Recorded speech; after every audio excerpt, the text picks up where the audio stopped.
I'm Nathan Judah. I'm here with Tim Spiers at Molineux. Tim, a humbling night for Wolves. I don't think anyone saw that coming. No, certainly those last 10 minutes. I don't know. You're right. I don't think anyone saw it coming. Wolves were bad from the outset. They actually had a first initial good couple of first minutes, but yeah, they were very much second best tonight against a proper Barnsley team. It's quite similar to Saturday, really, with Burton. You know, you've got a team coming up from League One, played together for a year or two. Playing their manager's image, know exactly what their roles are. And Wolves are the opposite at the moment. We've said it before, but it's very much they're still trying things out, they're still experimenting, and they're not a team yet. Well, that's it. Luckily enough, they went in at half-time level. I mean, but it was one-way traffic, and we thought they might change it. They brought Helder Costa on in the second half, but it was just more of the same, and eventually, open the floodgates. I think we said this a few weeks ago after maybe the Rotherham game, that passion and that spirit that Zenga kind of brought in with the buoyancy that he came into the job with, and like I said, that passion and the team spirit that he soon instilled, that got them through the first few games. Yeah. Because they struggled early on in the first half of most of the first batch of games, but he's kind of instilled this momentum into them, instilled this belief into them, and that got them through games and got them a few results. And we said the proof will be in the pudding when that kind of wears off and it becomes down to tactics and quality and team cohesion and those kind of things. And they're missing at the moment, and they're really struggling. And certainly going forward, they're not clicking at all. There's no partnerships being built up. You can tell players don't know where the others are running when they're playing their balls forward, etc. So that's been an issue in the past few games anyway. It's certainly evident tonight. And then at the end, obviously we saw the opposite, where the defence completely went apart, completely fell apart. Back four, certainly didn't do themselves justice tonight, but they had absolutely no protection in front of them. It was a very attacking team that finished the game, and Wolves were picked apart ruthlessly by a very impressive Barnsley team. Well, like you say, an impressive Barnsley team, and someone that hasn't come from nowhere, and they were third in the league going into this game, and you can see the continuity and kind of like the strength of the team that Barnsley have got throughout the game. Yeah, absolutely. Fair play to them. Like I said, they've got a coherent, cohesive unit. Everybody knows where they're playing. They've got good options from the bench. It's quite a young, mostly English British squad. It's the opposite to the way Wolves have done things, obviously, because it's very different budgets and very different clubs and very different managers. So Wolves has got a real job on his hands here, and he said at the end of the game, really quite surprisingly, that the players gave up. It's a bit of a surprising statement. No, for some, that's a golden rule. You never say your players gave up. Certainly not in public. But that's what he said. He said they gave up after the first goal.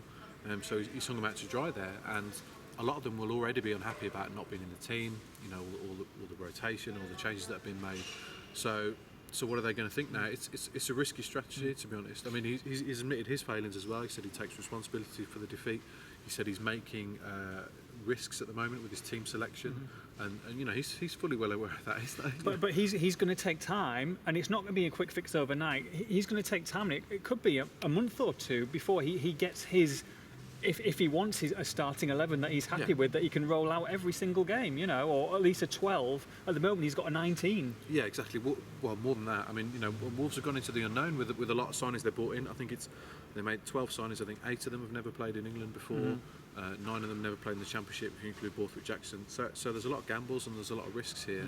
And I think the players that are brought in have all got quality, but whether it's how quickly they adapt to the Championship, and you only do that with a run of games.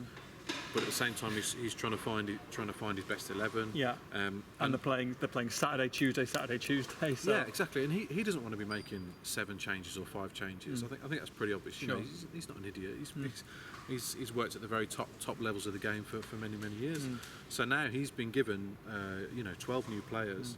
He has to combine them with the ones that are already here and create a cohesive and winning football team. And that doesn't really happen. No. And the expectation as well. It doesn't really happen in 6 months, really, let alone 4 weeks or whatever it's been. And you're right, with the expectation, the added pressure that comes with that. It's all well and good in it, signing players and being exciting, but now we're into the nitty-gritty now, aren't we? Exactly, but also the game's coming thick and fast. I mean, it's relentless, and you've got Newcastle away now on Saturday, and then Newcastle away again, and then I think they've got Wigan and Norwich. It's just relentless, and yet somehow he's got to try and find a coherent, cohesive, winning team out of that. So it's a tough job. He's finding it tough. You can tell that. I'm sure he's asking himself questions as well as the players. And it's just about finding that 11. But how, as he said a couple of times this week, there's only so much you can find out about your players on the training pitch. Yeah. You've got to put them in a match situation. He'll have learned a lot about his players tonight. But he's got a lot to learn about a very big squad in a very short space of time. And it perhaps looks like they've signed too many players. And I think we said this the other day, that they already had the base of a decent squad that needed a sprinkling of quality added to it. Yeah. In adding 12 players, it's perhaps too much. It's still early days, but at the moment it looks like there's too much to do. You're right there. Yeah, sorry. Big. It's a bit wet now.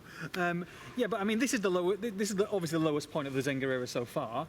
Yes. But we've got to remember as well that let's keep level, because I mean, fantastic at St Andrews. They played fantastic against a Birmingham side that were very hard to beat there. So there is quality there, and they can play and they can put it together as well.